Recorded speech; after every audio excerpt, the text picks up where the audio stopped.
신구약 성경을 읽어보면 하나님의 크신 섭리는 들과 바다에서 성취된 것과 마찬가지로 산에서도 많이 이루어진 것을 보게 됩니다. 하나님의 구원의 크신 역사와 성경이 나타나는 위대한 인물의 생활에는 산과 관련된 것이 참 많이 있습니다. 노아 때 홍수 후에 방주가 아라랏산 위에 머물렀습니다. 하나님의 자비하심을 나타냈던 모습을 우리는 보게 됩니다. 아브라함은 자기 외아들 이삭을 모리아산에서 하나님께 바쳤습니다. 모세는 시내산에서 십계명을 받았습니다.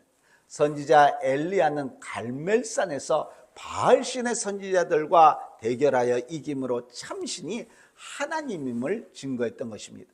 기드온은 길르앗산에서 300명의 장병을 뽑았습니다. 예수님의 생애를 생각할 때도 산을 빼어놓을 수는 없는 줄로 믿습니다. 산에 올라가셔서 제자들에게 말씀을 선포하셨습니다. 산에 올라가셔서 조용히 기도를 하셨습니다. 산에 올라가셔서 예수님의 변화된 모습을 보여주셨습니다. 겟세마네 동산에서 십자가를 앞두고 기도하셨고, 갈보리산 위에서 우리를 위해서 십자가를 지시고 감람산에서 승천하셨습니다. 이렇게 성경에 나타나 있는 많은 인물들이 산과 관련된 생활을 하였습니다. 또한 저와 여러분들은 이 산을 생각할 때 많은 교훈을 받게 될 줄로 믿습니다. 내가 산을 향하여 눈을 돌리라. 나의 도움이 어디서 올까? 나의 도움은 천지를 지으신 여호와에게서로다. 할렐루야. 사랑하는 성도 여러분, 산을 쳐다볼 때 푸른 산만 보이는 것이 아닙니다.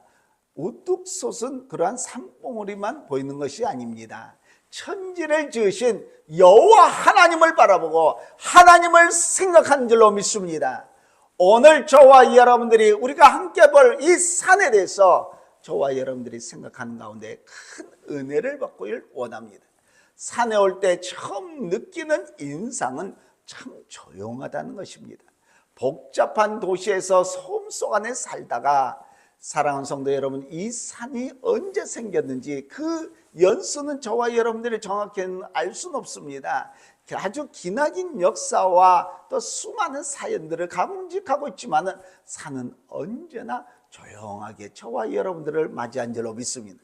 산은 많은 자원을 갖고 있습니다. 또 우리에게 많은 것을 주고 있습니다. 그러나 언제나 조용한 품으로 저와 여러분들을 안겨줍니다. 그래서 우리는 소란스럽게 살던 이 세상에 살다가 우리가 이 산에 가면은 언제나 우리에게 안식을 줍니다. 떠들썩했던 우리들의 마음을 가라앉혀 준 줄로 믿습니다.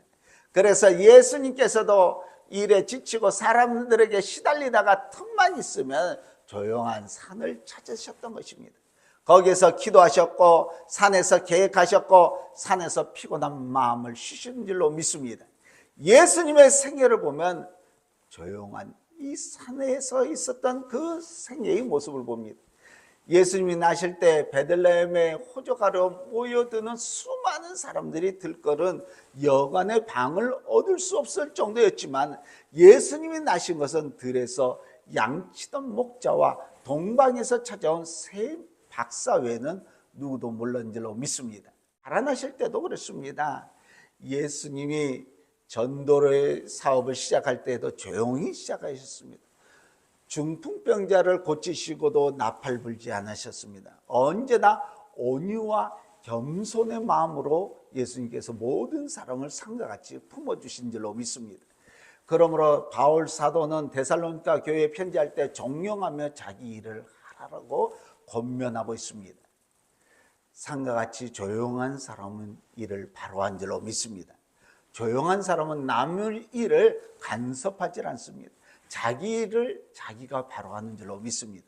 조용한 사람은 일하면서도 조용히 일하는, 투덜거리질 않습니다. 또 조용해야 하나님의 세미한 음성을 듣고 하나님의 뜻을 바로 알고 바로 일할 수 있는 줄로 믿습니다. 시편 4편 4절에 너희는 떨며 범죄하지 말지어다 자리에 누워 심중히 말하고 잠잠할지어다 말씀하고 있습니다. 시편 37편 7절에 여호와 앞에 잠잠하고 참고 기다리라. 자기 길이 형통하며 악을 깨를 이루는 자 때문에 불평하지 말지어다. 시편 62편 5절에 나의 영혼아 잠잠히 하나님만 바라라. 무릇 나의 소망이 그로부터 나온도다. 사랑하는 성도 여러분, 저와 여러분들이 조용히 교회에 나와서 기도한 가운데 하나님의 세미한 음성을 받으시기를 우리 주 예수 그리스도의 이름으로 간절히 축원합니다. 산에 올 때 다음으로 느끼는 것이 움직이지 아니한다는 것입니다. 한 세대는 가고 다른 세대가 오고 이렇게 하는 가운데 천지창조 이래서 오늘날까지 계속되었지만 산은 그대로 움직이지 않고 있습니다.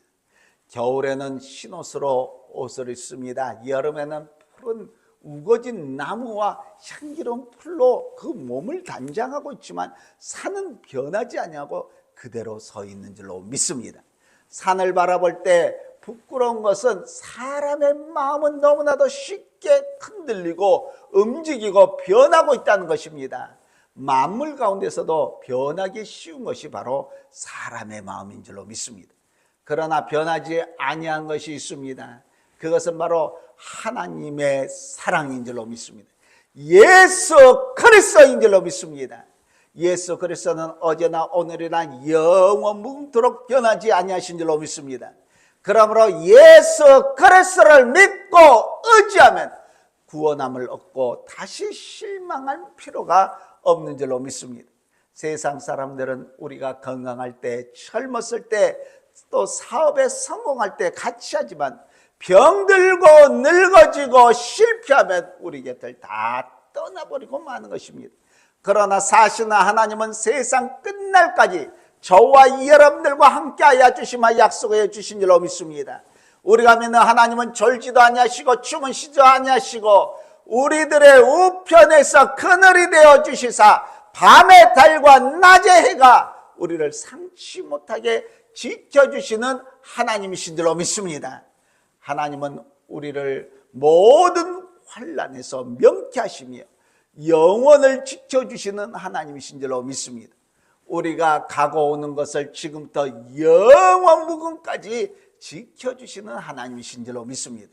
산은 변하지 아니하는 것을 상징하는 것입니다. 우리의 믿음도 그래야 될 줄로 믿습니다. 우리의 충성도 그래야 될 줄로 믿습니다.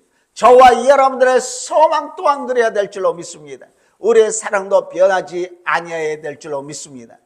에베소서 6장 24절에 우리 주 예수 그리스도를 변함없이 사랑하는 모든 자에게 은혜가 있을지어다 그랬습니다.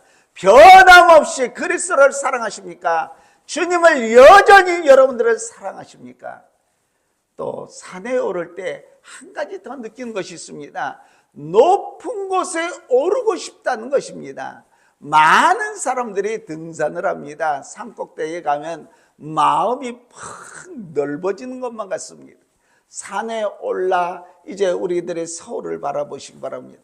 야, 사람들이 이 조그만 곳에서 살면서 이렇게 야단하면서 이렇게 살고 있구나 하는 생각 먼저 들 것입니다. 영혼적으로 봐서도 그렇습니다. 우리의 믿음의 생활이 저 높은 곳을 향해서 올라가야 있어야 될 줄로 믿습니다. 이사야서 40장 9절에 아름다운 소식을 시온에 전한 자여 너는 높은 산에 오르라. 아름다운 소식을 예루살렘에 전한 자여 너는 힘써 소리를 높이라. 두려워하지 말고 소리를 높여 유다의 성읍에서 이르기를 너희 하나님을 보라 하라. 할렐루야. 너는 높은 산에 오르라. 미움과 슬픔 그리고 불안한 가운데서도 높이 올라서 사랑과 기쁨과 평화의 봉우리에 이제 오르라고 말씀하십니다. 뿐만 아니라 높은 산에 올라서 우리의 마음을 넓히라고 말씀하고 계신 줄로 믿습니다. 우리가 마음이 좁음으로 인해서 다른 사람을 이해하지 못합니다. 우리 2025년도는 저와 여러분들이 높은 산에 올라서 마음을 넓혀 사시기를 우리 주 예수 그리스도의 이름으로 간절히 축원합니다.